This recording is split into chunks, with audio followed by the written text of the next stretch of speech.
Warning: the Mended Futures podcast contains stories told by guests that may be sensitive to some people. Viewer and listener discretion is advised. The opinions expressed by guests do not reflect the views of the hosts and/or producers of this podcast. Okay, everyone. This episode is so good.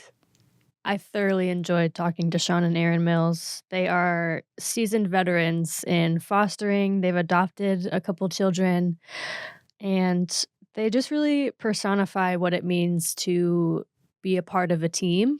I was really inspired by how they consider every single part of the process of fostering and how everyone is on the same team, including the biological parents of the children they foster. Mm-hmm. And there are some tangible ways that people in the community can come alongside foster parents like the Mills. So I'm excited for you to listen so you can figure out your place on the river. Mm-hmm. We hope you enjoy.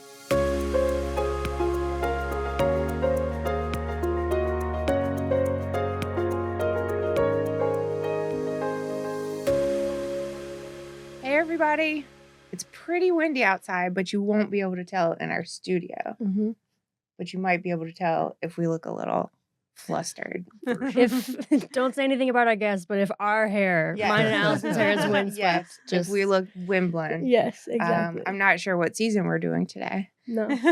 But here in the studio, it's warm.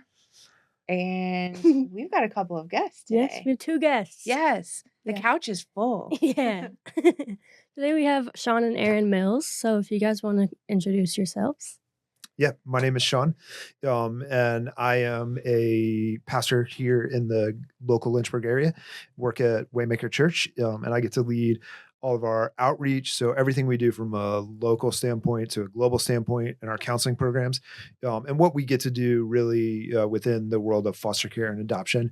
So that kind of is part of my job and job description. And so I've been at the church for about 9 years. Love what I get to do. Love helping people and being in the community. That's awesome. Awesome. And I'm Erin, and Sean's wife. And after about 22 years in the field of education, I recently took a position at the Center for Financial Literacy at LU. And I have the privilege to help what we say ignite generational change through the practical application of biblical financial wisdom with about 30 college students. So we lead the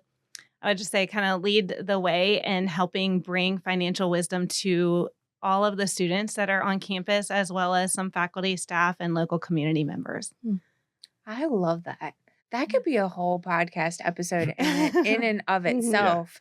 We've had a few guests who work in helping people with financial literacy. Yeah. I don't think we do, and I'm saying we, all families, do a good enough job explicitly talking about finances. Mm-hmm. It's a taboo subject. Mm-hmm. And a lot of times kids get pushed out of the nest or they fly out of the nest and they don't have those skills, or we haven't talked about how to do money. Yes. Mm-hmm. And I love, because I was reading a little bit more about you guys and the idea of Mended Futures. And a lot of times there's a big connection between finances and the mental health situation. Mm-hmm. And so when those intersect and then we say, hey, how can we ignite generational change by giving them some practical steps from a biblical perspective? Mm-hmm. It's just really cool to see how God can use that to bring about not just a financial change, but also a heart change. Yes. And so we say that behavior follows belief. And so we love talking about that. Oh, that's so cool.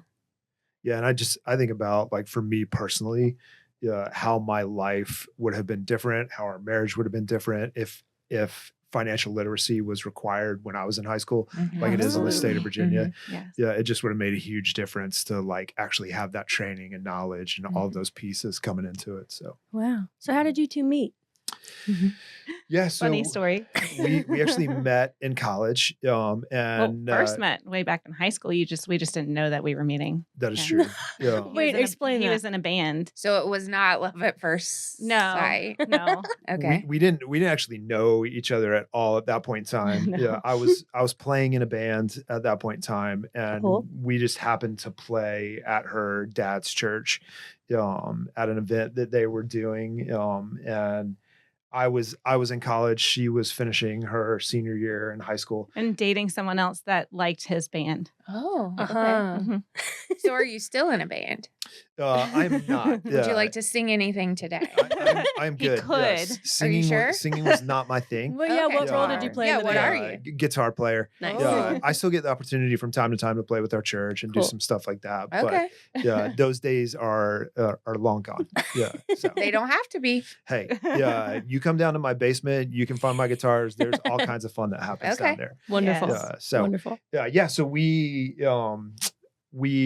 met really in college. So yeah, we were in the same space for that one particular evening.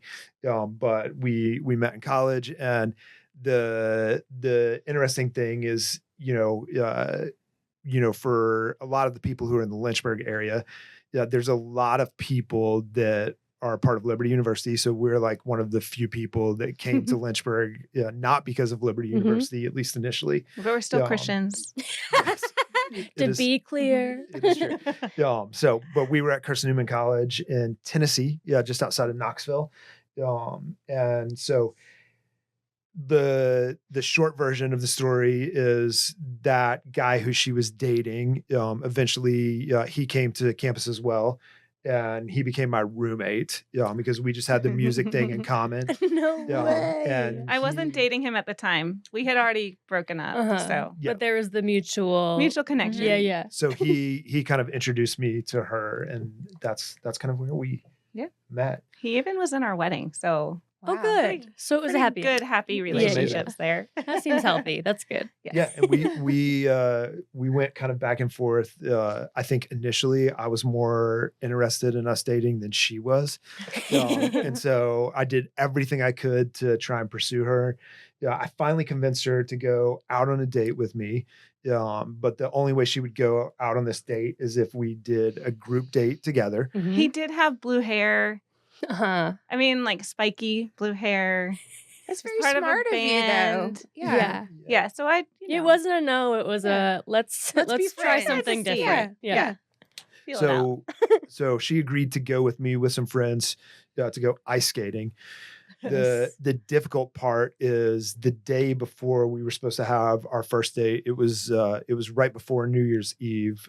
So that day before, I was out. I was snowboarding with my friends, and I tore my MCL snowboarding. No. The problem was I knew this date was coming, and I thought I may only have one shot at this, so I didn't tell anybody. And just showed up to the skating rink with this Very black and blue leg. serious injury, and we skated, and I did whatever I could, and Wow. that was it. And my friends approved. Yeah. So yeah, That's did you good. feel honored that he would Yes. risk an injury it to was- go on a date with you? Yes, it was a fun date. We Good. had a really good time, and I definitely understood his commitment level. Mhm. So That's I feel like we, the viewers, might need proof that you had blue spiky hair. So Find a maybe- picture. Yes, maybe if you could email us proof of that. So you've known each other for quite a while, Mhm. Yeah. a few decades. Yes. This is fast forwarding a little bit. How and when did you decide that fostering children was something that you wanted to do? Yeah, and that's a really interesting question. I'll start if you don't care. I growing up always wanted to take care of children, and so it was kind of ingrained in me that something with children was going to be in my future. I didn't know what that was going to be. But in college, there was a little bit of a dream of like maybe moving to an orphanage. And prior to meeting Sean, I wasn't sure, where I would go after college, and thought maybe I would move somewhere where I would work with an orphanage or work with children or have a lot of children ourselves. There were lots of ideas. Then met Sean, and, we started to proceed when we realized that God was calling us to be married, I think it was like, well, where are we headed together? And you have to unite your paths a little bit. And so that took, both of us changing a little bit of our course, and both of us were headed to seminary. Sean was headed to seminary, really, and I found out that I could go as well and get my degree, and had a little bit of help with that. Like, somebody just kind of helped donate that for me, which was precious. And so we just started working on our degrees, and Sean fell in love with camp ministry. He had a background in that, so he was working with some camp ministry stuff. And our lives just moved into ministry in that aspect. And I really left the thought of ever working with children in that capacity. I was still a teacher working with children every day.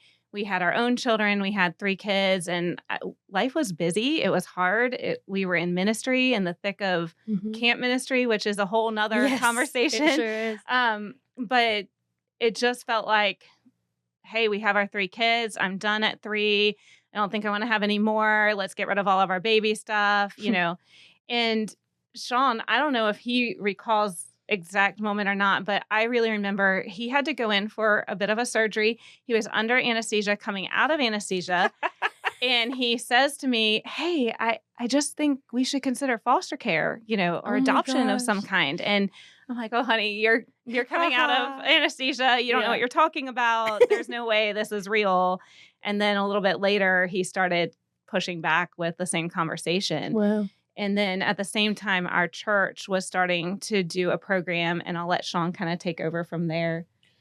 Yeah. So for me, the big wrestle, like I just started wrestling with James 1:27, and just the idea that, like, you look throughout all of scripture and like there's one place where God's word says this is what pure religion looks like. And the truest form of religion is to look after the fatherless and the widows. And so for me, it was like, man, if God's saying that's what religion looks like, I have to start wrestling through, like, what part do I have to play in this?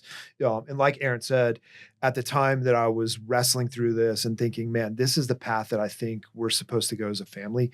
To be honest, back to your original question, I never in 100 years could have imagined saying yes to this. Wow. Yeah, I couldn't imagine loving a kid that wasn't my biological kid. Yeah, honestly, I looked back at the foster families that I remembered growing up, and I thought they were usually weird, socially awkward.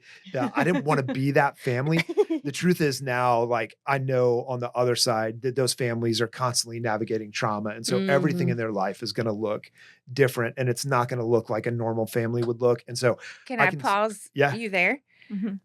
As a parent in the thick of raising adolescents, I think we're all weird and socially awkward. For sure. Yeah. And now that I know what it's like, as a former educator, I would go on an apology tour for all the things I thought I knew.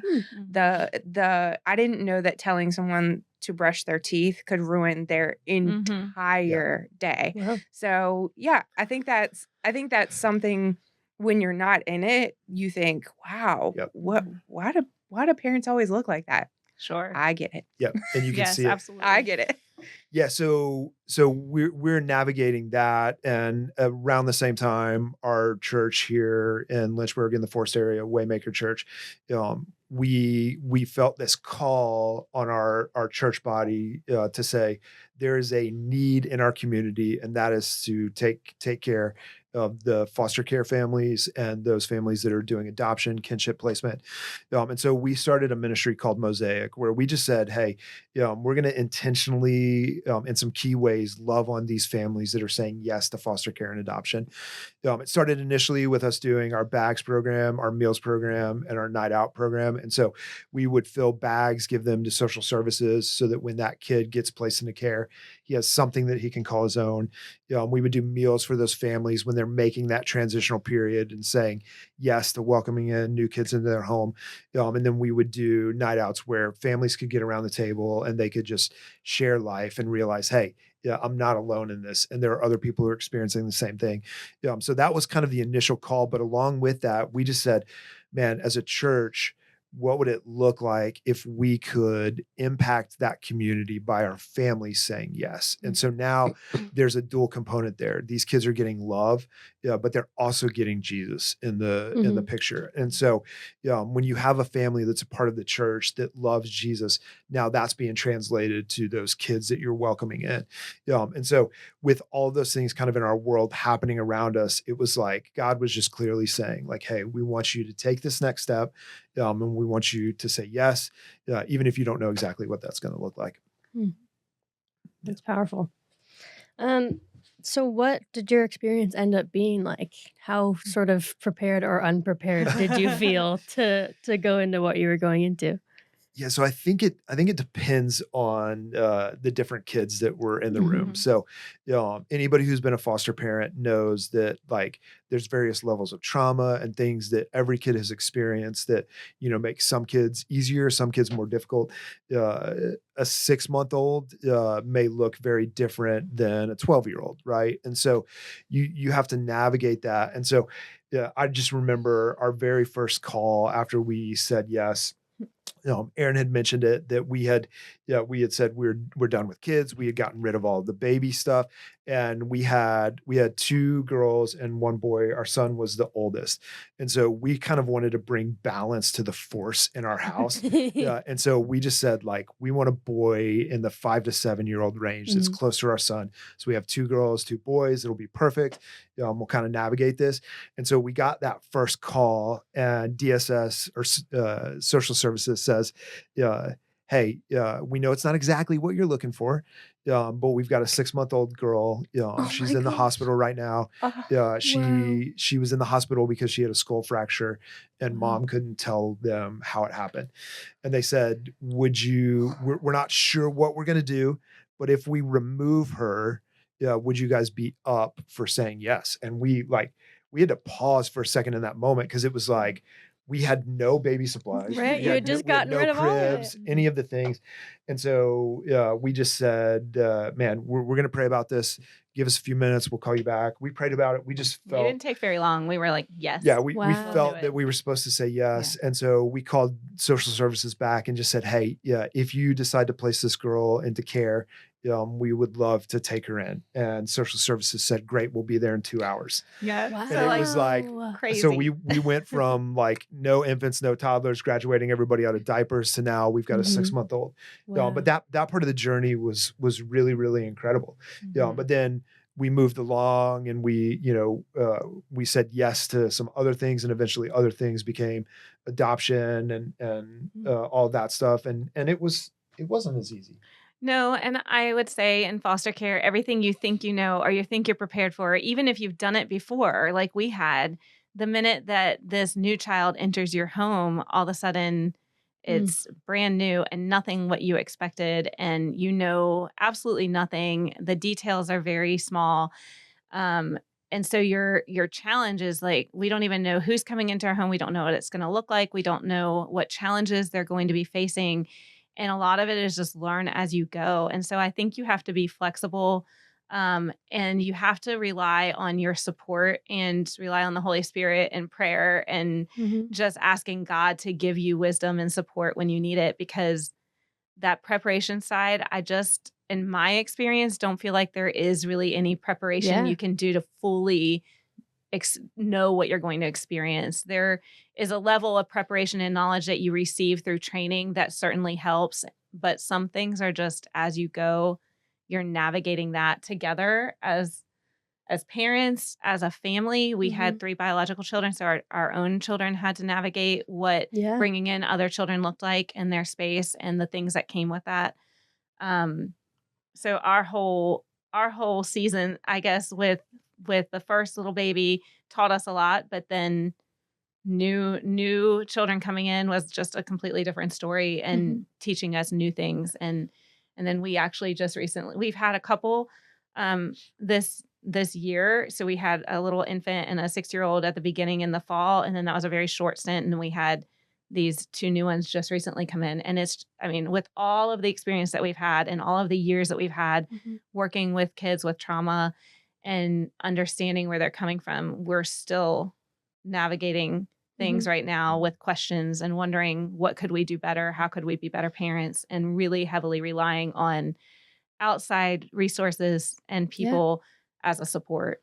And we've been doing foster care for about 15 years now. Wow. And the thing that I'm always careful, because I want this to translate, the social workers and caseworkers that we are working with, they are doing everything they can to equip us. The truth is, like, just sometimes there is not enough textbook material that can equip you for some of the things that you're going to handle. Like, how do you train somebody to know what to do when you're standing in Walmart and your 6-year-old daughter is screaming at the top of her lungs that she hates you and that, she wants everybody to know that you're hurting her when she's just standing there because she's trying to get that attention. Like, those things are very difficult. And even I know sometimes it can be easy as a foster parent to get frustrated with caseworkers because it's like, hey, if you would have told me this, I might not have said yes. And now we're into this. And the truth is, like, these caseworkers they're figuring this out as they go the same way that we are. Yeah. And so they have a limited bit of knowledge. And so, in this season right now that we're in with the 4 and 5-year-old that we have taken in, it's like, man, I am so grateful for our caseworkers who are working alongside of us to help provide supports for us. And I know that they don't know all of the answers and they don't know everything that these kids have experienced. Yeah, because truthfully, the kids haven't said, what's been going on. And so I'm grateful for them to come alongside of us and give us whatever details they can. And I know when they do training, they do everything they can to try to equip you. But like Erin said, there's just some things that you just have to experience and figure out, how do I move forward? And so we navigated a lot of that. And we have 2 girls that we adopted that we got when they were 5 and 9, in that range. And they've been with us for 10 years. And that 10-year season was, man, it was a difficult season for us, where we navigated unpacking trauma that they had experienced and trying to figure out how we're going to love on them and how we're going to care for them. And even if I can be like transparent and vulnerable, like navigating, looking at these children that you're supposed to love and care for, and you're welcoming them into their home. But how do you like see them with the eyes of Christ and that love, and not see them as the problems and the trauma that they're presenting to you? And for me, that was a really difficult thing to say. Like I would say I love you, but like in my heart, do I mean that when more those of words emotion come out of my mouth? And getting to that place where it's like, I don't ever want to look at a kid and see them as trauma. But when you're dealing with it in your home and you're face to face with it, it becomes very easy to do that. And so we had to, as a family, we had to navigate, how are we going to do that? And how are we going to best help our kids and love them the way that we would love, our 3 biological kids that we had before we started all of this process. I want to ask you a couple of questions before we move farther. Can you talk a little bit about fostering love and biological love? Because I know people who are listening, there are so many people in our community that are waiting until they're ready. I know dozens of people who've said out loud to me, I would love to foster, but I think people are waiting until they're ready. And I use humor as my coping mechanism. You're never ready. You're never ready for kids. They, you get ready with them and you learn how to do it. So can you talk a little bit about, if you have biological children and you're fostering, what does a love for a foster child look like? What does love for adoptive child, biological child? And I also want you to talk a little bit about, as much as you're comfortable, what's it like for that child to leave your home? Because I was going to ask the same. Right. And reconciliation is the goal. And lots of times children want to be with their parents. So can you talk a little bit about being a foster parent, especially when you know they're not going to stay very long? Sure. Well, for your first question, I think it's interesting. We often are trying to analyze, how are we treating the biological versus the ones that we've taken into our home, and even on the flip side, how are they navigating with each other, Mhm. right? And it's funny, just recently was talking to somebody about fostering, and they said, I'm interested in fostering, but I have my own kids and I don't want to ruin my own kids now. And I get it. I understood it. I also was like, ooh, is that an attack on me? Right. Because, Mm. and it wasn't, it was not in any ill intent, Mhm. but I've often struggled with that. Like, have I ruined my biological children? And even now, there are some things that I see in my biological children that they are probably facing as a result of our choices that they didn't ask for. Mhm. And we've had some serious conversations about that. And so there are some struggles with it. And I was fortunate to be at a conference with finance with Kingdom Advisors in Florida, and sat next to somebody doing ministry, doing stuff with gospel patrons and supply line and things like that. And they just said to me, only God can help you in that area. Like, if you're doing what God's calling you to do, then his Holy Spirit is guiding you to do that. Then he will help you feel peace in that. And in the same point, he is navigating, taking care of all of your children, all of them together. And it's ultimately them and Christ, right? We are the vessels here to help raise them, and we're doing the best we can. And as long as we are doing what God has called us to do and operating out of his Spirit, then hopefully we're driving them in the right direction. And so that gave me a little bit of peace and hope. But we have a lot of serious conversations. We had a lot of conversations, and I think being open and communicating and being accepting of all the feelings. So when our oldest adopted daughter came into our care, there was some battle with, you treat them differently than you treat me, or I feel differently than than they seem to feel with you. And I just said, you're right. I probably do. And the same way, you're probably struggling with how to treat me as mom because I'm not your real mom. And now seeing that it was both ways, like it's not just one way. We are struggling with it a little bit, but she is also struggling with that and what that looks like for her, having to call me mom. And so there have been times where she's like, I don't want to call you mom. That's fine. You don't have to. But it's going to take you time to warm up to me, in the same way it's going to take us time to warm up to you. And so we're both going to struggle with that. And it was hard because we got them in May, and it was on one of our other daughter's birthday. So we were celebrating birthday. They came right to the birthday party with us. Wow. And, my biological daughter had to give up her birthday to welcome them in. But also they had to enter into a very precious family moment that felt hard for them. And then just a week later after that, it was Mother's Day. And here's all of the weight of what does Mother's Day look like for them. So there are challenges with that, but it's just being open, communicating, and being honest. Like, these feelings are normal. They're real. They're okay. You can be mad. You can be frustrated. You can not want to call me mom. And I'll understand it. Yeah. And I think, with our biological kids, we did struggle with, like, what is this going to look like for them? What's the long-term effects? And I had a mentor who was a little bit further along in the journey, and him and his wife had decided to foster when his kids were a little bit older. And I just remember, like, wrestling that out with him. And the thing that he told me is, he said, you will never exemplify the love of Christ to your children more than by saying yes to foster care and adoption. When you think about literally what Jesus did for us, he adopted us in the midst of our chaos and our sin, and he welcomed us into his family as sons and daughters. And that's what we get to exemplify to our kids every single day. To say, like, man, Jesus did this for us. And because he did this for us, we need to do the same. And it's been interesting because we've had conversations with our kids, even about the future and what they would do. So we sat around a table and just had a kind of a roundtable discussion, and just said, hey, in the future, do you guys think that, like, you would ever be foster parents? And of our full-time kids, 4 out of the 5 said yes. Wow. The only person who said no was our son, and he's our oldest. And he just said, I know that there is a call on a believer's life to take care of the fatherless. And I feel like I answered that call by being a part of this family for 20 years. Wow. And I was like, I cannot argue with that. Yeah.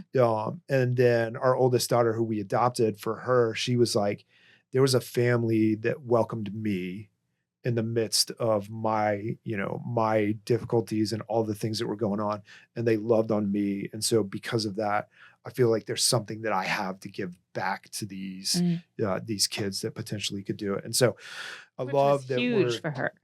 that we're just creating that heart. And so, so yeah, it's been a journey. And to the second part of that question, it really, the navigation of releasing kids for us it's been a growth process, I feel like. So when the first 6-month-old that we took in came into our world, she was with us from around like 6 to 18 months. And so like every major development that happens in a child's life happens in that window.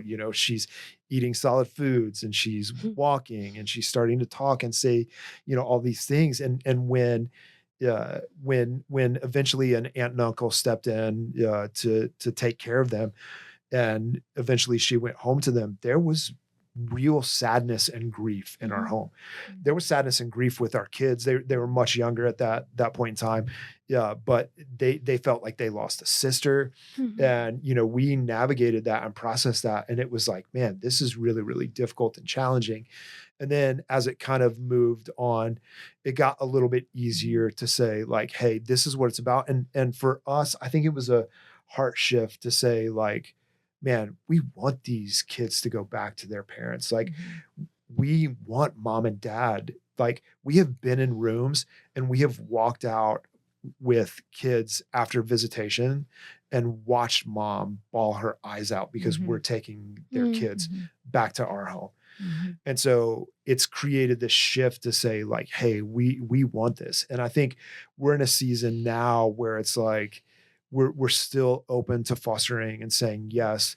But God could move something and say, hey, I want you to adopt this child that's in your care. Yeah, that could happen. But we're really in a season right now where it's like, hey, we want to care for these kids and help them. Even with this 4 and 5-year-old that we're currently working with, we did a family call with mom. And for me, it's just, I just want to reassure mom that we want everything that's best for her son and her daughter. And we don't want her to think that we're trying to replace something or take something away.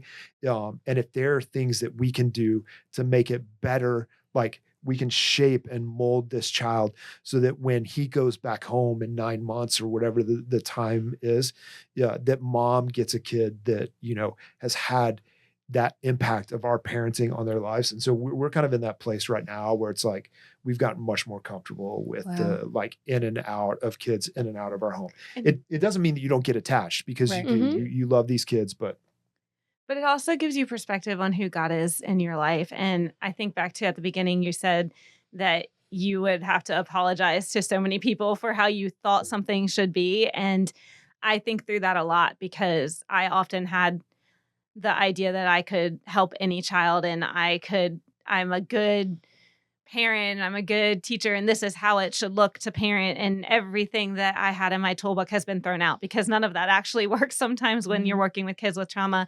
But it also gave me perspective on my relationship with the Lord because when we consistently have issues arise and you're always having these little arguments with the child over like, hey, how come you're not getting this right? How come you're not growing? How come you're not showing us that you're trying?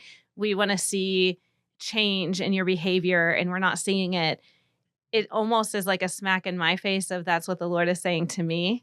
And you go back in scripture and you see it with the Israelites and you see people being told over and over again. And you're always questioning like, why did the Israelites do that? Why do they have to be told over and over? But then when you see it happening in your family with children, and then you start to look at your own heart and you really reflect, you realize that God is constantly saying the same thing over and over to me, and I still can't get it right. And if he's willing to be a loving father to me through all of those things that we're navigating, then I need to be that way with my child. And so it's kind of a slap in the face, and it creates empathy, right? Because for me, I would walk into, the grocery store or Walmart, pick your place. Yeah. And I would see a kid in the line having a meltdown. And I would think to myself, man, just parent the kid. Yeah, you're not parenting right. Like, Yeah. Just snap your fingers. My kids Yeah. would never. My kids Right. would do that. Right. Yeah. And then And you then they do then you it. sit in a line and your child is having a meltdown. And Mhm. it's like, man, we're navigating right now with the 4 and 5-year-old. We're in the last like 2+ weeks, we're on our second aftercare program where they have kicked him out of aftercare. And they're kicking him out again. And I walked in on Monday into this program, and it's like I feel the weight of like what this child is doing in this moment, even though like the decisions that he's making are nothing that I have parented into this child. Mhm. And it's hard. And so it gives you empathy for those people who are dealing with similar things to say, man, you have no idea the backstory. And for us, I think that was one of the hardest things for us to get to the place where we stopped caring what people thought. Mhm. That's Mhm. the Yeah, because hard part. It's just so easy to sit there, and this child is, I just keep using that reference because it's tangible, but like the child is having a meltdown in the store, and it's like, everybody's looking at you and thinking the same thing that you would be thinking. And it's like, you feel that judgment, and then you carry the weight of that. And it took us years to get to the place where we just had to take on the mentality of you have no idea what my shoes look like to walk in every single day. Mhm. And if you want to think something, I'm good with that. And Yeah. and I don't care. Yeah, I don't care We what you think still about care me some, though. It's or hard. my kids. Yeah. Because I know what I'm dealing with, and I know what we're doing to try and make this better. And so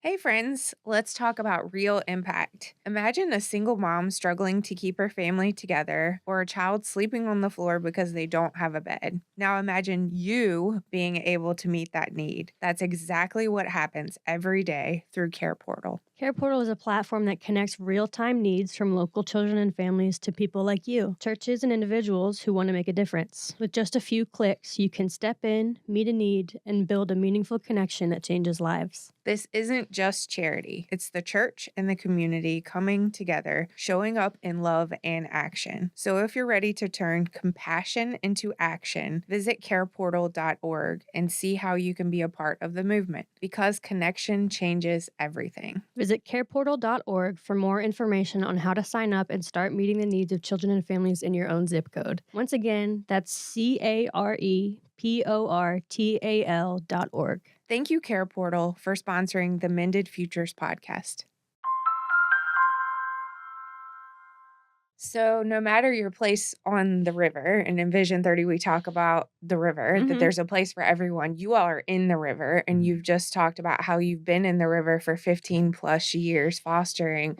No matter your place on the river, maybe you just start with more empathy or less judgment. So as you're listening, and if you have a heart for what Sean and Erin are talking about, maybe just don't pass judgment the next time you see the meltdown. And as a former educator, I'm thinking as you're talking, foster children are very protected.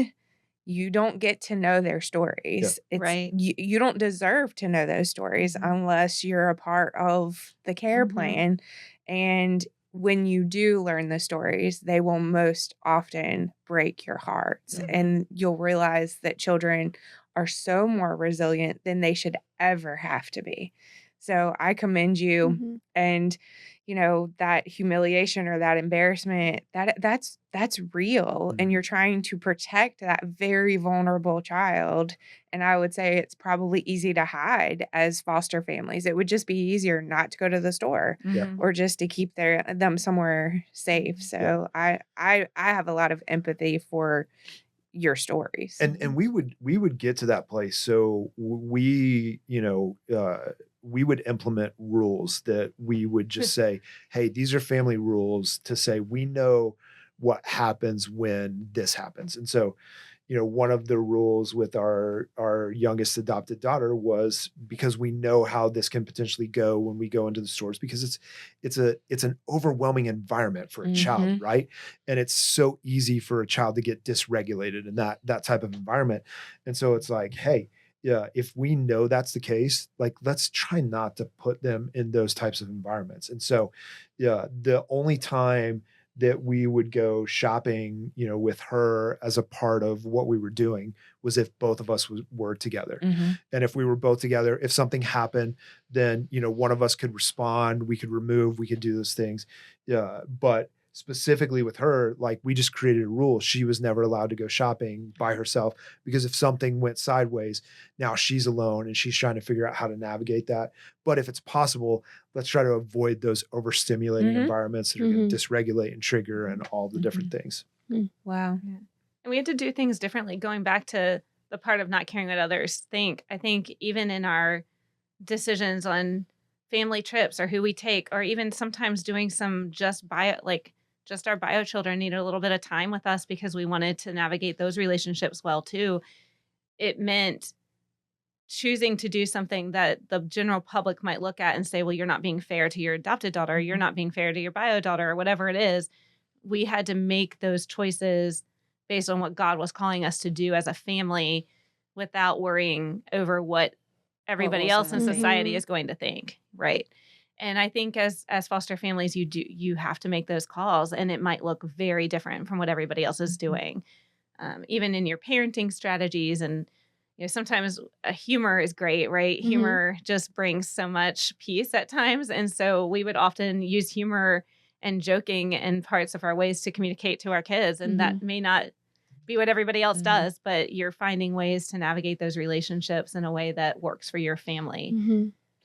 And back to the original question, of what we've learned on this journey. Yeah, it can be easy for us to sit around the table and talk about like all of the negative things, right? Right. Yeah, and I don't want someone to listen to this and walk away with that. Mhm. Yeah, because God has written just incredible stories through this journey. Our youngest daughter who we adopted, there were moments where we felt like, man, what is her future going to look like? How is she going to, survive? And there were key things that we had to do to bring her healing and helps. But man, yeah, today she is in such a better place, and she's happy and she's smiling and she's a vital part of our family. And those moments that like would have been triggering, we're able to do things like when she was younger, the idea of going to Disney would be an impossible thought, right? It's the most overstimulating environment in the entire world, probably. For adults too. Yes, for I sure. know. Mhm. And it's like she has grown so much that that now she's able to do things like that. We had a 12-year-old middle school boy that we took into our home for a year, and he came into our home, and I'll never forget my initial conversation. So when I picked him up at social services, the very first question, he didn't want to know my name. He didn't want to know anything about what we did. He just looked at me and he said, "This isn't one of them sports families, is it? Because I don't do sports." Oh my And I was gosh. like, that's an odd question. But one of the things that we do with Mosaic is we build bags that kids get when they come into care. And so yeah, we're also, even though I get to help lead that ministry, I'm also a beneficiary of that. And so when I picked him up, he had gotten one of these Mosaic bags. And so in the bag, there was a football. And he thought it came from me. So he thought that he was going to show up to our house and it was going to be all football and outdoors. And that was not his thing. Yeah. But the beautiful thing is, once he got into our home, he started hanging out with my son. Like I would find him out on the driveway and they were playing basketball and they would throw the football around. And as a result of him being a part of our church and being a part of our student ministries that we were doing there, he had a small group leader that invested in him and just said, "Hey, could I show up once a week to the house and just take him to McDonald's and invest in him?" And over one of those conversations, he led him to Christ. Wow. And so there are so many positive things that we look back on this journey and we just say, man, we can see God's hand. We can see how he was moving and what he was doing. And we're still continuing to see that. We as really go through feel that. journey. We've spent a lot. It's interesting when we got the call for the current children that we have. It was the same day that we got the email from you asking us to speak on foster care, Wow. which was interesting. And it also centered around a time of fasting and prayer where God was really speaking to me personally about sacrifice, like full sacrifice and what that looked like. And I think Sean had been kind of in a similar situation where God had just been really teaching him some things about what it looks like to really give up your time for others and sacrifice. And so we got that call and it was like, there's no way that we can do this. Like the way our house is set up, the way things are, I just don't know how we're going to navigate it. And we're processing through it. And we're talking to our children who are currently in our home, our 5 children, 3 bio, 2 adopted. And we're saying, what do you guys think? And we're kind of coming back and forth a little bit. I'm like, it's so interesting that we were asked to do this podcast. It's interesting how this is lining up. I think we're supposed to say yes, but then I'm like, we can't. We need to say no.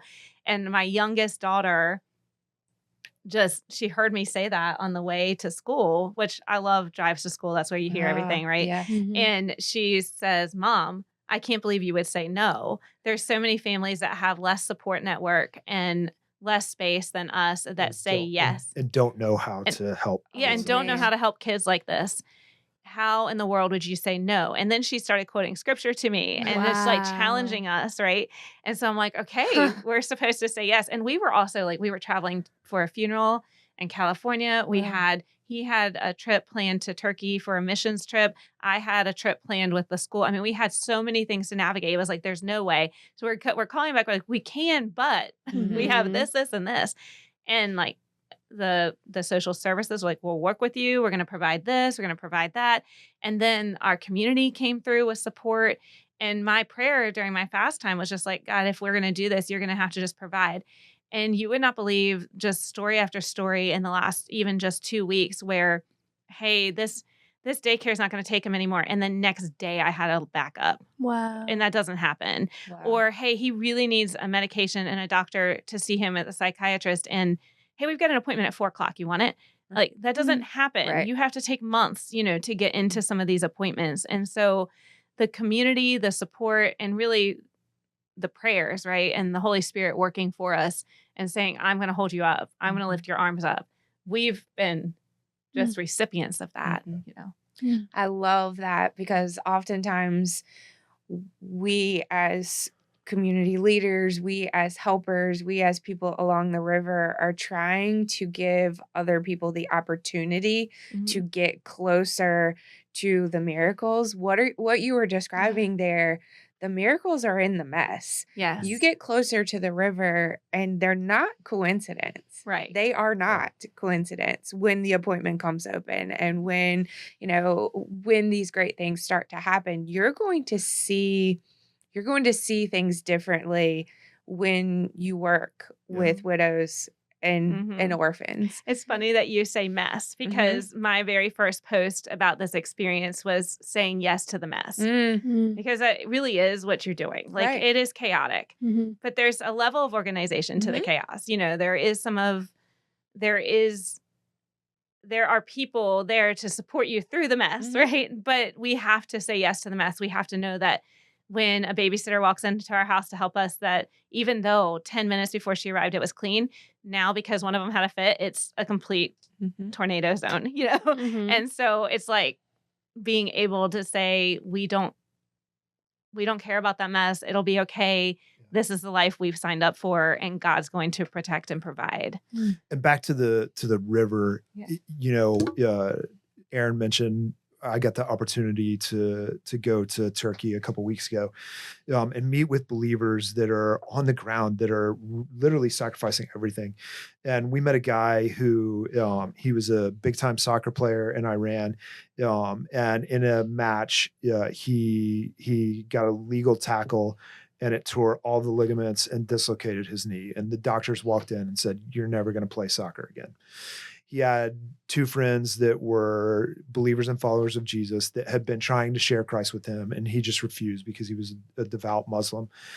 And they showed up at the hospital, and he was so desperate, crying out to Allah, saying, "Why would you take this away from me?" That when they showed up and said, "Hey, we know you don't want to hear, but could we just come in and pray in Jesus' name? Would you let us do that?" He said yes. And they came in and prayed, and his entire leg was healed. All the ligaments, bones, everything reformed. 2 days later, he's playing soccer when they told him he would never play again. And I'm sharing that story with my son, and he's like, why do you think that, like, because when you look at the global picture, a lot of people are coming to faith in South Asia and in countries like Iran and Iraq and India through miraculous signs and wonders.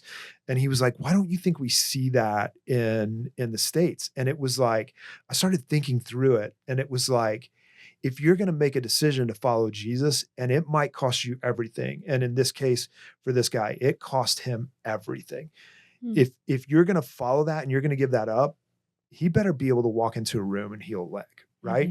He should have that kind of power. And I think the closer that we get to like faith being challenging and difficult, the more that we have to rely on the power of God, and the more that we see his miracles, because we're not trying to accomplish it on our own. Because we look back and the stuff that we have experienced and that we've seen and the growth that we've seen in our children, like it was the miracle of God that some of these things happened. Nothing and to it do was with us. because we just had to get close. You know, we had to get deep into the river and say like, man, our dependency on God is so heavy right now in this moment that we can't move unless he tells us to. And so that's kind of been how we've navigated that. Wow. That's beautiful. As you were talking a little while ago, I wrote down, are you seeing the harvest? Because I'm always thinking about, if I had to tell anyone in this region, anyone in this world to do something, just sow the seeds. Yeah. Just keep sowing the seeds. So my question was going to be, are you seeing the harvest? And you're totally seeing the harvest. The youngest daughter telling you to say yes. All the things that you've just told us. And there've been a lot of people that have sat on this couch who have talked about foster care, who have talked about their personal stories. And hopefully I can say this without crying. The overwhelming theme from the people who are talking about mended futures and talking about getting in the river is within a generation, they are seeing remarkable change. So when you're talking about financial literacy and the whatever your tagline was, something about igniting generations. generational change. Yes.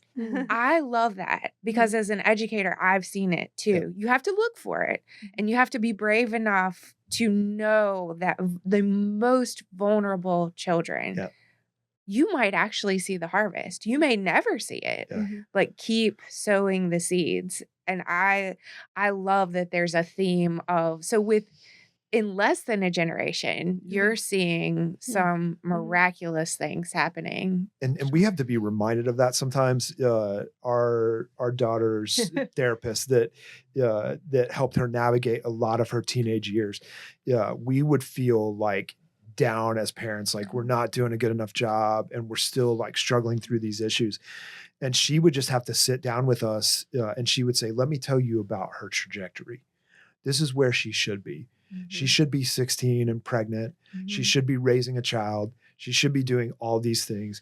And she's 19 going on 20, about to graduate with her associate's degree and then hopefully transfer into Liberty. And it's like, this was the path that she was walking because historically you look at her family and everybody in her family, that was the path that they walked. And it's just that subtle reminder that like, sometimes it's not even big, huge things. It's just the little things. It's my daughter who, for 7 years never smiled in our house, looking over the corner and catching a smile. Like it's those little things that it's like, okay, I can begin to see that like that generational change and that impact is starting to happen in our family. Wow. I love the transition to the little things because that's kind of where my heart lies. I love very practical, like do the exact next right thing. What's the next step, and like we'll the see song what in happens Frozen after. 2. Yes, that's my favorite. Yes. Since you guys are so articulate and generous with your experiences and your story, I would love to know, on behalf of people who are looking to get into fostering, who are kind of nervous about that first initial contact, when children first come into your home, what's your advice for the first day of a placement? That's a good question. Yeah. A few things. Not assuming anything. you know, and we've done it a few different times and probably done it wrong plenty of times. And sometimes it's all about where we are at the time when we get the call and how fast we can get to a place to provide comfort. So it's looked very different for us, but letting them kind of warm, and just come to you and not you like being all over them. I think that's part of it. They're going to be in different journeys as to how they navigate relationships with you. For example, this one, these two that came in right away, the minute they entered our home, they called us mom and dad. And we were very hesitant about that and wanted to be like, no, call us Mr. Sean or Miss Erin or Sean or Erin. We didn't want them to feel like they had to call us mom and dad, but they just did. And there's nothing we could do. And we're just going to let that fly, right? Let it slide because it's what's comfortable to them. And then we tried with our first ones with the girls when they came into our home to also navigate. We're navigating race, hairstyle, how to do their hair. I mean, there's a lot of things to consider. So just being open to understanding that how they did things might be very different from how you've done things in your home. And just watching for, like, if they say, oh, my mom always used a comb, then I'm going to go find that comb and buy that comb, right? Or baby dolls, like we had baby dolls that were their skin color on their bed, when they came in. And I would say, take a deep breath. Yes. Because the first several weeks are the most challenging part of the entire journey. And I can remember when we took the girls in that we would eventually adopt, I remember pulling my phone out and just saying, hey, Siri, what does my week look like? And Siri said, you have 17 appointments this week. And then Siri felt the need to commentate. Cancel them all. Siri felt the need to commentate and said, wow, that's quite a lot. And I remember thinking to myself, yes, it is. You were right. Because, there's doctor's appointments and dental appointments and all the things that you have to do as you're making these transitional periods. You're learning about who the kids are. You're navigating like how they're going to fit into your space. And so sometimes you just need to take a deep breath and realize that like once you get through that initial phase, things will get better. You'll start to learn more. You'll start to learn how to navigate all of the challenges. With this latest placement that we have, through this whole entire journey, I have always felt God's presence and God's hope in every yes that we have said. We had a day several weeks ago where I was by myself, and I finished that day up. And for the first time in this journey, I felt, man, I have no hope. Like I don't have hope that I am going to be able to impact change in this kid's life. And I never felt that way, but it was just some of the behaviors and things were so overwhelming that I couldn't see a way through. And we're 3-4 weeks to the other side. And it's like my perspective has shifted so much just in that little window, because like now, like I've begun to know how to navigate with him. I know like what works to lock his attention back in. I know how I'm going to be able to get his mind off of this and onto something else, because I'm learning those things. And if I had just taken that snippet of that moment in that first week, we probably would have said, we can't handle this. And so breathe deep. Can we dig into that a little bit? Because if a pastor and a pastor's wife, so a couple, you've been together for decades, this is not your first rodeo. If you are feeling like you have no hope, what do you do then?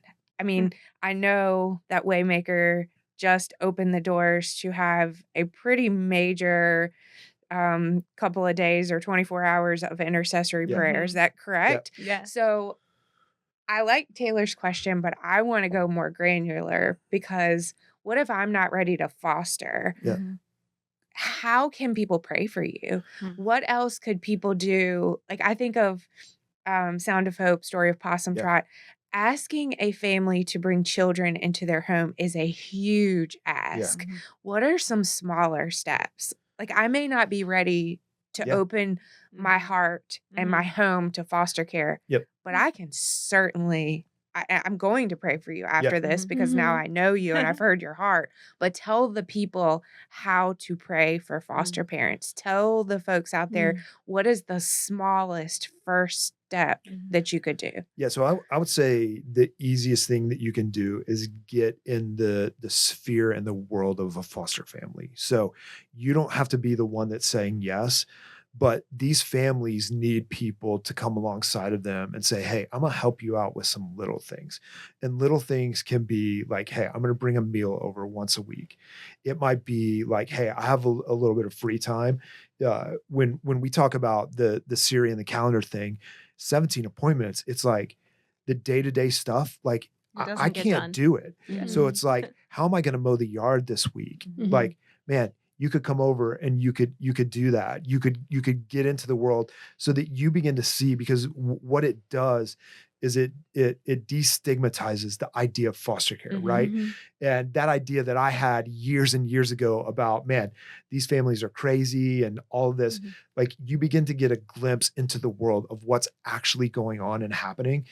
So do little things to come alongside with them and say like, yeah, hey, I want to help out here. Maybe it's, yeah. And this is case specific because every kid is a little bit different what you can do as far as babysitting, but it could be, hey, yeah, we want you guys to have a night out. So what if we showed up at the house and we just took care of the kids early on? Yeah. And this is, especially I'll speak on behalf of my wife. I know it can be embarrassing. We had people that showed up to our house and just said, "Hey, we're going to do your laundry." But And it's as a like, bio parent, I know. you still have those moments, Yes. you know? You for sure. do. But as a foster, I may not be brave enough to do what you're doing. Yeah.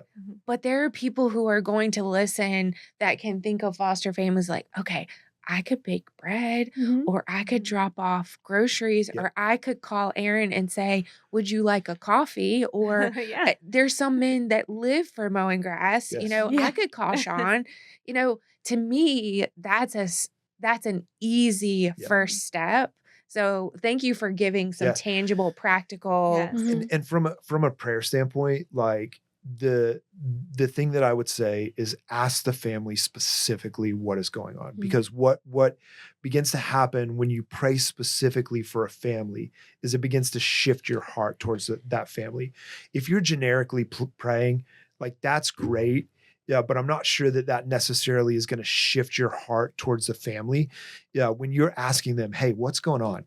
And I can say, "Man, yeah, here's what we're navigating with our 5-year-old. And right now, the biggest thing that I need in my world is patience." If For you could aftercare. yes, right. Aftercare, that's right. I was And just it is, thinking that. and I think part of the reason why we were able to get those things so easily is because we have a network of people that we're connected with. That when those moments happen, we just like we've gotten to the place where we are very transparent, and so when there's a need, we let our community know, "Hey, here's what's going on."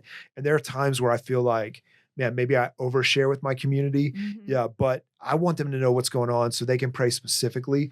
And so we've got people who are praying with us saying like, "Hey, they need help with aftercare. So we're going to pray specifically that request is met." And I think, again, that creates empathy towards the family. You get to know a little bit more about their story, and it just gives you a better picture of what it's like to foster. And I will say too, we live in an area where people have been very generous with their time, and it was really neat how God arranged it. But I had happened to work in I do our Dreamers at our church, which is just watching the babies during one of the services, and one of the young college students that worked in the room heard us praying over our situation, and she reached out. She said, "I want to bring you a meal. Can I clean your house?" I mean, this is a college student. But she's like, "I have a dorm full of women that could come and help." And I'm like, "Well, I'm not ready yet for you to come clean my house. I don't even know you, Yeah. But a meal sounds great, But we have we're a family of 9 now. That's a lot for a college student. And she was like, "No, we'll all pitch in and we'll do it." That's And she amazing. did. And then connected with her, and she said, "I would love to help babysit." And so we're like, okay, so we brought her over to babysit the other night because we had a choir concert to go to, and we knew that this child could not sit through a choir concert. And I said, "Okay, come over, be here at 5. Well, we were in the middle of a storm, really. There was some stuff happening, and I thought, she's not going to be able to do this.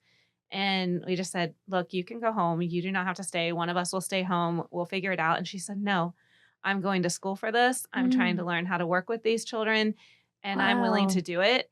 And I know it will be hard, but I'm here to do it. And she did. Sure enough, and on top of it, she cleaned my kitchen, Wow. And put the yeah. kids to bed, and put which the kids is to sleep, which a every major mom win. knows. Like, if you Wow. come home to your kids asleep, winner, Yeah. So Whew. a college know. kid, Yeah. a college student, Yeah. and so that was really inspiring to me, because I don't know if I would have picked up on all of that at her age. Right. Mhm. I have Wow. one more question, and then we can get back on the script. I know. Sorry. No, we love talking to you guys. Yes. You're really amazing. Do you ever say no? Yes. Yes. We went through a season when we were navigating, probably the hardest season with our daughters that we adopted. And it was like, they need so much of our focus and attention right now that even if they called us, we couldn't say yes. Mhm. Mhm. Yeah. Because if we said yes, it was going to be at a detriment to them. Mhm. So there was a season where we just had to step Mhm. back and tell DSS, hey, we're not done. Mhm. Yeah, but for this season, we just can't. Our yes is going to be a no every time you call. Well, and I think I like to spin things positively. You're still saying yes. You're still saying yes to the daughters that you've adopted. Yeah. That you're still saying yes to your call. Mhm. And so you may be saying no to adding something else or adding another child into the mix, but you're still For sure. saying yes. And I Mhm. think that's something that I would tell parents, as they're thinking about doing this, especially when, and this is not always the case, but when the case becomes an adoption case, and obviously the goal is always reunification. They want to get kids back in their home. But when it turns into an adoption case, as you're weighing that and trying to figure out, do I say yes to adoption? So I said yes to foster care, but there's a next step. Yeah, I think you have to know that yes is going to continue probably for the rest of your Oh life. yes. Right. I And mean, so, even when they have kids and their kids have kids, they Uh-huh. are yours forever. Right. Mhm. and you talked about breaking those generational strongholds. Yeah, the truth is those strongholds are very, very strong. Mhm. And so we just know that there are certain things that we are going to navigate with our oldest adopted daughter that we may not have to navigate with our son, Mhm. because of what she grew up in and experienced. And, you can get into the debate about nature versus nurture, but Or because of the epigenetics. right, Have you yeah. studied that? Yes, for sure. Well, The I don't know fact- now. The Our- fact that your trauma could actually alter your genetics, but that your healing Mhm. could alter your Our genetics. son is a biotech major, but he's studying a lot of things like that. And they had a whole conversation about epigenetics recently. Yeah, because I'm very big on brain structure and mapping. Mhm. And obviously when a child that has experienced this level of trauma, their brain gets rewired, right? And the thing that I've always struggled with is it possible to undo that wiring? And as I read and I study and I've read books by Dr. Amen, and I've read The Body Keeps the Score, and some of those books that really deal with trauma, the more that I read, the more that I just see that if we invest, if we do the right things, if we help our kids, we can begin to unwire those areas that were destroyed by the trauma that they experienced and rewire a new pathways in their brain. And so it is so hopeful it is. when you look at it that way. But, on the other hand, when you know better, you do better. I didn't realize that kids who experience trauma when they're not old enough to talk hold trauma differently, and maybe even the brain is rewired more significantly. You would think that babies don't hold on to trauma, or They do. toddlers don't hold on to trauma, but that if you are nonverbal when you experience the trauma, that it's almost more. So I love the science behind. I also love to hear you as a pastor, as Christians, talk about therapy and talk about mental health, because Absolutely. it is going to take the entire village Yep. to wrap around the children and the families to heal. Yeah, we're grateful for the therapists that we've had and their impact in our children's lives. Both of our our adopted girls, but also our family as a whole has experienced blessings from the therapy that we've received, for sure. So we know that you're contributing to Mended Futures for your kids and your children's children. And your village. But where do you guys come from? You know, do you have stories of Mended Futures yourself? Are you the product of a Mended Future? I feel like I'm one of those children that, as I've grown, I've realized more and more how just very fortunate and blessed I was to grow up in a family that had maybe already mended some stuff in their past, but didn't really spread a lot of generational trauma into my life. And instead, they really gifted me with such a path towards blessings and understanding who God is. I mean, we haven't been without our struggles. Like, my dad had cancer and passed away from it when I was 18, and I had younger siblings at the time. And we certainly have had like stuff happen in our life that was difficult, but I also just a recipient of, generations of pastors and Christian worldview and love for life and laughter and fun, and just like seeing that in like my grandparents, my mom, like, just the love of life that they have sent towards us as children has been really, really such a blessing. And so I think as I've gotten older, I've realized more how good I had it. I'm sure, like, I remember being a teenager and thinking, oh, my parents are the worst, at times, or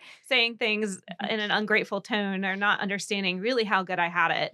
And my parents are parenting. Yes. And now, like, I just see it as such a blessing to help ground us in our faith so that we are able to hopefully contribute to other generations. It's not to say there hasn't been stuff, but I would say mostly you had a strong foundation, very good foundation. Yes. Yeah. And I really feel the same way. I think the biggest thing for this journey that it's helped me with, is how do I love better? And not the family that I grew up in and my parents that I didn't experience love. Yeah. But it's like, man, how do I love the way that Christ loves? And this every single day has taught me to be better at that. And I think, part of the reason why we wanted to get into this, and it's the argument that our daughter gave us, is that we both had such great families growing up, that loved us, cared for us, provided for us, that provided a really great future for us, that we just said, man, we want to pour that into other kids, and we want to help mend futures of kids that we've never even met before. And I just, like, I think about this 5-year-old and 4-year-old that are with us. While it can be challenging right now, I think, like, if they're with us for 9 months to a year, whatever that window is, that looks like, man, how different is their path going to be because they spent a year in our family? How different is their path going to be because they had, my son who's 20, my daughter who's 19, our other daughters, investing and pouring into them and saying, man, here's what an older sister or brother looks like. We want to give them those things. And it's the argument that our daughter gave us, which is like, hey, we know what it looks like to mend somebody's future. So why would we not say yes? Why would we not be the ones? And it's not from a place of arrogance. Yeah. Cause I never want anybody to feel that way, that we have all the answers, but it's like, when we looked at the challenges and we're trying to navigate, man, are we going to continue to say yes? Or is this too much for us? Like, have we reached the point where this is a case where we can't say yes? I just started processing through my head other families that I know love Jesus. And I imagined those kids in that home. And it was like, dude, I don't know how they would do that, because with God's grace, he has given us a lot of experiences to walk into a room and see a kid behave a certain way and know that behavior is not who the kid is, right? It's a product of the environment that they grew up in. It's a product of how their brain has been rewired. And that kid is not the trauma, right? And that's a difficult place to get to. And as a family, we have navigated that. And so we just said, man, we want to be a part of helping kids write better stories, giving them brighter futures. And so that's really, I think, why we said yes to begin with. Wow. In closing, can you say a little bit about Waymaker's foster care ministry? Yeah. If there is someone listening, because there are partners all over the region that want to pour into helping families who are brave enough to say yes, who have the calling and listen to the calling. So if there's a family listening and they feel like they need extra support, or they're interested in the process and want to take the first next step, what's going on at your church and how can they plug in? Yeah, that's amazing. So the thing that I love so much about what we get to do from a Mosaic standpoint is everything that we do, excuse me, that falls under that banner of Mosaic exists outside of the church. So when we created Mosaic, we just said, man, we want to do something that we are just giving away to the community. So when you look at all the events and the things that we get to do from that standpoint, probably 75% of the people who take advantage of these resources do not even call Waymaker Church home.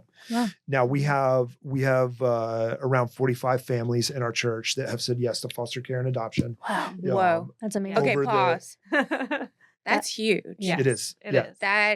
That is absolutely huge. That's almost possum trot numbers when you think Well, of it speaks to the heart of what the church is trying to instill and the support that the church has given. Wow. Yeah. And so, I would just want anybody who's listening to know that those resources exist to help families in the community. And it's not something that is designed specifically for Waymaker Church, but that it is a community resource. And so you're going to hopefully see, depending on where the partnerships are, praise the Lord, Isaiah 117 House has come in, and they're in Lynchburg. They're trying to put us out of business. And I love it. Because they have direct access right there that they can love on those families. But you're going to see a lot of those bags if you're in Campbell County, Bedford County, and other areas. We have our Mosaic Meals program. So when you have that placement, and really we'll do it at any time. We usually just provide a week's worth of meals during that transitional period because it is the most difficult. We want to provide meals for you. We have our Mosaic Night Out event that's coming up. So if you go to mosaic127.org, that's where our Mosaic page is. You go in there, you can find meals. You can, if it's something that you're interested in, even if you're not a part of our church, that you're interested in being a part of, and volunteering and doing that, we would love to have you jump in with us on that. So you'll see kind of who we are, ways that as foster parents you can take advantage of some of those resources, and then also if you want to get plugged in from a volunteer standpoint, we can help you take those next steps. That's amazing. Thank you so much for being here. Yeah, thank you. I've taken a lot from what you guys have shared. So appreciate that. thank you for all that you do. Yes. Thanks. Thank you. God is in this room. Yeah. Yes. Thank you for listening to the Mended Futures podcast, hosted by Allison Jordan and Taylor Melvin, produced by Liam Chafin, Sue England, Allison Jordan, Robert Day, Sully Jugar, and Taylor Melvin. You can find us on YouTube and wherever you get your podcasts. If you enjoyed today's episode, be sure to like, share, and subscribe to see more.